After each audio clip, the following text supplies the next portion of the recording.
Project 2. So Project 2, sort of like Project 1, uses the same tools that we've been doing, but tries to give you a little bit more creative, fun opportunity. So Project 2 is called the Zelig. You're going to create some convincing composites, right? In Project 1, our composites were, some of them were not completely unconvincing. They were also occasionally what is the right word? Wild looking. There, that seemed positive. In this one, we're going to try and be realistic and transparent in our retouching so that a viewer will look at it and assume that the picture started out that way. You're going to find a historical image to serve as your background. You could scan it if you have a scanner. You can find it online. If you find it online, make sure that the quality and size is adequate. Right size is like pixel count. We're going to be ending up around 8 by 10, so make sure that your pixel count for your background image would be at least 8 by 10 and like 300 pixels per inch. Also, even if the pixel count is high, remember about compression. So open up that background image if you're like, oh, this is great. Look at it in Photoshop, zoom into 100%, and check and see that you don't have those big blocky squares all over it, because it would be a real bummer to have done all this work and then realize at the last minute, oh, right, my background image is trash. So that will be good. Then you will take a self-portrait, and in doing that, right, our goal is to have that portrait be melded seamlessly into that background. So one of the things that will make your life 1,000,000,000% easier, it's a lot of percent, is if you light and camera angle and style and whatever else the portrait to match the setting. So if you were taking a historical image that has like very strong directional sunlight, then you should have a portrait image that also has very strong directional lighting. If you were taking a historical image that has like super soft diffuse lighting, same thing. If you're taking a portrait image that has lighting directly from above, same thing, right? You want to match that because otherwise it's never ever going to be convincing. Also, sort of like camera angle, right? If the historical image means that you need to be seen from above, right? Don't shoot yourself from below. Don't shoot yourself from straight ahead. Shoot from above. If you want to use someone else instead of yourself for this image, I guess it's fine. I guess that would, I feel like we're stuck shooting a lot of self-portraits this year, so if you want to use somebody else, I'm not going to bitch you about it. The relevant thing, the reason that I usually have us do self-portraits is that it's easier to get the lighting more precise with a more patient subject, and you, perhaps, are more patient. You're getting a grade. The other people are like, I don't know fuck about this. I'm out. All right, you're going to composite those two things together using masking, not erasure. You're going to need to use at least 2 adjustment layers to modify color and tone. You should use a spotting, i.e. retouching layer to do healing and cloning, right? It needs to be a separate layer. And blank, right? Starts out blank. You do the healing and cloning things. You can use additional pixel layers if that helps for some reason. Make sure that you're naming and organizing everything properly. And you are going to not only save this as an 8 by 10 300 ppi image, you are also going to print it on 8.5 by 11 paper. So figure out where you want to get it printed, how you want to get printed, and do that. Think about the materiality of the paper, right? If you're doing an old-fashioned newsprint image, maybe a matte paper makes more sense. If you're doing something that's like a 80s, 90s color image, maybe a glossy paper makes more sense. Whatever it is, think about it a little bit. When I say 8 by 10 for the underlying image, right, that's like the maximum of it, right? If your image happens to be square, if your image happens to be a little bit more rectangular, fine.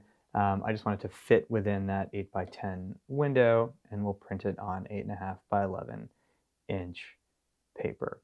You'll also spit out a small JPEG, right? So you'll have a layered PSD file, you'll have a TIFF for printing, and you'll have a small JPEG. That is what we will use to share in class. So let's look at a couple of examples of that. So these are from previous years. Tony brought herself in as Malcolm X. If you're a white person, don't do this one. That was great. One of the things that was great is her styling, right? That she was able to get, like the glasses to match. The lighting is good. The tone is good, right? Sort of like the sort of background image, like sometimes it's contrastier, sometimes it's flatter. She's done a good job of matching what the underlying one looked like. Right here we have this guy here with Brittany and where the fuck this person is, wearing outfits that can only be described as a call for help. So again, right, pretty good. Like his face is too retouched, like, but right, your light sort of direct, like head-on flash, pretty good on that. Styling again, right? Like he happens to own a powder blue tuxedo, or not powder blue, blue velvet tuxedo. So there you go. I think he was an influencer. Here's his twin brother, also an influencer. And here he is with Madonna and Michael Jackson.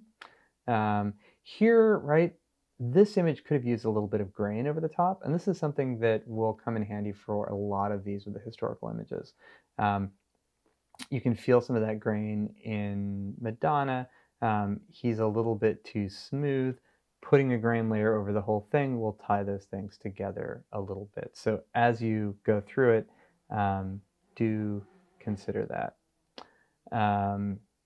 Again, right, Haley in Madonna, Jesus, Obama's inauguration. Other things to think about, right? Blur, right? So she is back there a little bit. If she were in sharp focus, that would make very little sense. So consider what everyone around you looks like, right? Think about scale. It's going to be a lot easier to figure out how tall you need to be if there's other people around. Think about sharpness, right? You want to match the blur of the people around you. Think about grain, other ways to sort of tie you into the fabric of the image. We'll actually go into blur a little bit next week. Here we have a couple of black and white ones, right? She's back here, right? The camera angle could be a little bit higher on her, right? It's pretty good, but it still feels a little bit more head-on than all of these other ink-stained wretches. But again, black and white, lighting is pretty accurate, tone is pretty good, right? Styling, she's there with a newspaper, trying to hit all of those points. And then last but not least, here we have a suffragist march. And she happened to have like great 1920s cloche hat. Camera angle on this one is perfect. Lighting, this very diffused light, perfect. Positioning, right? She's positioning herself in this crowd, right? All these people around her. Really, really, really well done. Pro tip, it's easier if you don't have to see your feet. Your feet landing on the ground is really hard to do. So consider not doing that. All the examples that we had here, they do not have feet involved in it, and it is for the best. Another thing, and I mentioned this because last year, I had somebody put themselves in teeny tiny in the way back. Come on, guys. You should be big enough, front and center enough that you are immediately recognizable, and not some bullshit tiny blur in the background. Here's some more. Oh, god damn it. Some more images. It's funny, I did. Oh, I know why. I'll fix the link on the website before you see this. But these are my grandmother being dropped into different scenes. Here she is behind Reagan and Gorbachev. Here she is at the Muhammad Ali Sonny Liston fight. Here she is with Charles Lindbergh. And there she is with Bill Clinton. So again, right, matching the color, matching the lighting. With these, I had to play with photographs that I already had of her, so a little bit trickier. If you are like, okay, I shot this picture, you could do it the other way around. You could start with a picture you shot and go looking for a historical image.